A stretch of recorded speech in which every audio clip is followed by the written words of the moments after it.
दोस्तों नमस्कार। अभी 12 और 13 अक्टूबर को एसएससी एक मेन एग्जाम आयोजित करने वाला है और वो है एसएससी का स्टेनोग्राफर एग्जाम। ये परीक्षा हर साल आयोजित होती है स्टेनोग्राफर सी और डी ग्रेड के लिए। और ये एक ऐसा रास्ता है जो स्किलफुल कैंडिडेट्स को अपने मुकाम तक पहुंचा सकता है, क्योंकि स्टेनोग्राफी अपने आप में एक कला है जिसके लिए आपको साल भर 2 साल देके एक अच्छी स्पीड गेन करनी पड़ती है। और आप सेंट्रल गवर्नमेंट के विभिन्न विभागों में इस परीक्षा के माध्यम से भर्ती प्राप्त कर सकते हैं। इसमें स्टेनोग्राफर सी तो एक बहुत ही अच्छी पोस्ट मानी जाती है। तो ऐसे में 12-13 अक्टूबर को यह परीक्षा आयोजित होनी है। एसएससी ने इसके लिए एडमिट कार्ड अपलोड करना शुरू कर दिया है।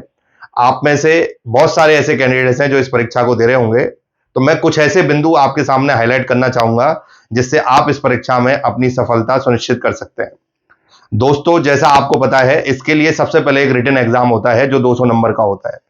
अब दिक्कत क्या है कि बहुत सारे ऐसे कैंडिडेट होते हैं जिनकी स्टेनोग्राफी की स्पीड बहुत शानदार होती है या बहुत स्किलफुल होते हैं उसके अंदर, और वो सालों से इसके लिए प्रिपरेशन कर रहे हैं। उनका एक फैक्टर कमजोर है कि वो रिटन पार्ट में उतनी मेहनत नहीं करते जितनी डिजर्व उनको करनी चाहिए। क्योंकि एक बहुत सिंपल सा रूल है कि अगर किसी परीक्षा के लिए प्राथमिक चरण है तो आप आगे अपनी स्किल तभी भी दिखा पाओगे जब उस चरण को पार कर लोगे।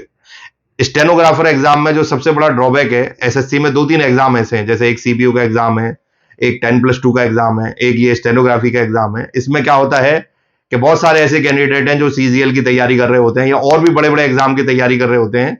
वो अपना प्रभाव दिखाने के लिए कि हम कितने बुद्धिमान हैं, इन परीक्षाओं में बैठ जाते हैं और वो ऐसे छात्रों को वंचित कर देते हैं, कैंडिडेट्स को वंचित कर देते हैं जिनकी स्टेनोग्राफी की स्पीड बहुत अच्छी होती है पर वो रिटन में थोड़े कमजोर होते हैं। अब होता क्या है, जिनका रिटन बहुत अच्छा है वो रिटन में सेलेक्ट हो गए, अब उनको 2 या 3 महीने बाद स्टेनोग्राफी का टेस्ट देना होगा जिसमें वो बिल्कुल डब्बा गोल है मामला। और ऐसे में जो कैंडिडेट जिनकी स्टेनोग्राफी की बहुत अच्छी स्पीड है वो रिटन में सेलेक्ट नहीं हुए तो उन्हें वो स्पीड दिखाने का मौका नहीं मिलेगा। कई बार तो ऐसा होता है कि जितनी पोस्ट एडवर्टाइजमेंट की जाती हैं उतने कैंडिडेट्स मिलते भी नहीं है एसएससी को। तो आपको उन खासकर कैंडिडेट को जिनकी स्टेनोग्राफी की स्पीड बहुत अच्छी है और बहुत सिलेक्शन के नजदीक है, मैं एक ही बहुत स्ट्रिक्ट सलाह दूंगा कि रिटन एग्जाम को सीरियस लीजिए। आपको ऐसे कैंडिडेट से मुकाबला करना पड़ेगा जिनका इस परीक्षा से कोई वास्ता नहीं है, वो सिर्फ अपना प्रैक्टिस आजमाने के लिए इस परीक्षा में बैठ गए। यानी आपको उस प्रैक्टिस पेपर में उनको बीट करना पड़ेगा, तब आप अपनी स्टेनोग्राफी की स्पीड दिखा पाओगे, नहीं तो नहीं। तो ऐसे में इसके रिटन एग्जाम पे एक बिंदु पे मैं फोकस करना चाहूंगा। 200 नंबर का पेपर होता है जिसमें 100 क्वेश्चन इंग्लिश के, 50 जीके और 50 रीजनिंग के। अब चूंकि जीके रीजनिंग एक ऐसा पार्ट है जो लगभग हर एग्जाम में आ रहा है, इंग्लिश यहां 100 नंबर का वेटेज रखता है, मैथमेटिक्स यहां है नहीं। तो जो एक बेस्ट स्कोर आपको सेक्शन दे सकता है वो इंग्लिश ही दे सकता है, क्योंकि इसका 100 नंबर का वेटेज है और यहीं पे सबसे ज्यादा कैंडिडेट लापरवाही करते हैं। तो इस सेक्शन में कुछ ऐसे बिंदु हैं, चूंकि मेरा ये सब्जेक्ट है इसलिए मैं इस सेक्शन के कुछ बिंदुओं पे आपका ध्यान आकर्षित करना चाहूंगा। जैसा कि पिछले 2-3 स्टेनोग्राफी एग्जाम में एसएससी ने जो पेपर बनाया है उसका मैं एक एनालिसिस आपके सामने पेश करना चाहूंगा, जिससे कि आप इस परीक्षा में अपने अच्छे मार्क्स प्राप्त करके सफलता सुनिश्चित कर सकें। तो दोस्तों, एसएससी का जो स्टेनोग्राफी एग्जाम है उसमें 100 नंबर का जो इंग्लिश का सेक्शन है उसमें मैं आपको कुछ ऐसे कंपोनेंट बताता हूं जो मैक्सिमम वेटेज रखते हैं। सबसे पहले हम 2 चैप्टर की बात करें जिनका सबसे ज्यादा वेटेज है, वो है passive voice and direct indirect narration. ये लगभग 25 से 30 क्वेश्चन तक आपके टोटल 100 में से कवर कर देते हैं और ये बहुत बड़ा एरिया होता है क्योंकि सिर्फ 2 चैप्टर पे आपकी अच्छी कमांड है और हमारे कैंडिडेट्स इसमें 100% स्कोर करते हैं, क्योंकि हम अपनी ऑफलाइन क्लासों में उनको बहुत शानदार कंसेप्ट डिलीवर करते हैं इसके लिए। तो आप ये सेक्शन में पहले पूरे नंबर प्राप्त कर सकते हैं। उसके बाद मैं अगले सेक्शन की ओर आपको लेके आता हूं। अगला सेक्शन जो आता है वो है कंप्रीहेंशन का।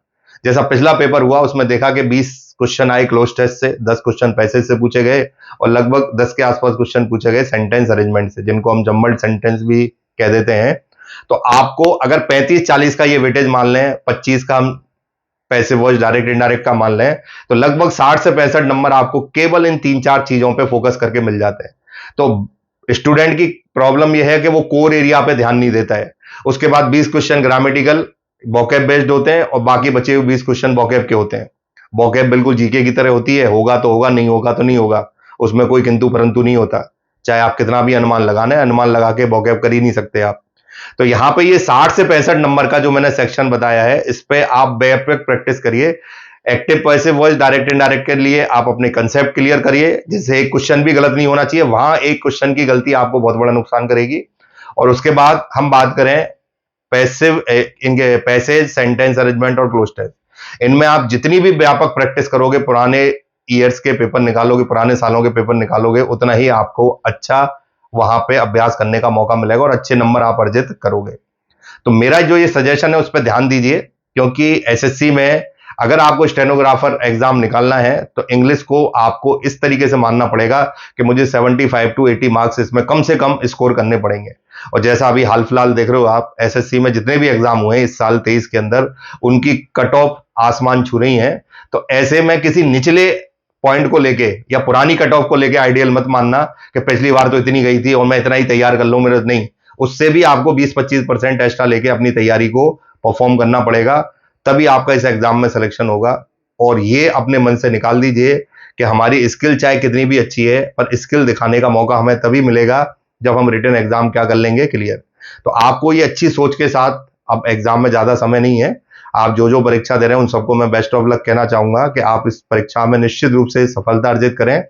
अभी आपके पास 2-3 दिन का समय है, तो इस समय को यूटिलाइज करिए और खासकर इस समय में ज्यादा ना पढ़ के केवल उन्हीं पॉइंट्स को पढ़िए जो आपके डाउट्स होते हैं, उनको क्लियर करिए। क्योंकि अब ये पढ़ने का समय नहीं है, अब आपको उन्हीं चीजों को पढ़ना है जो आपको हमेशा से डाउट रहा है कि ये मैं गलत कर सकता हूं, जिससे कि आप लास्ट टाइम पे अच्छा परफॉर्म कर सकें।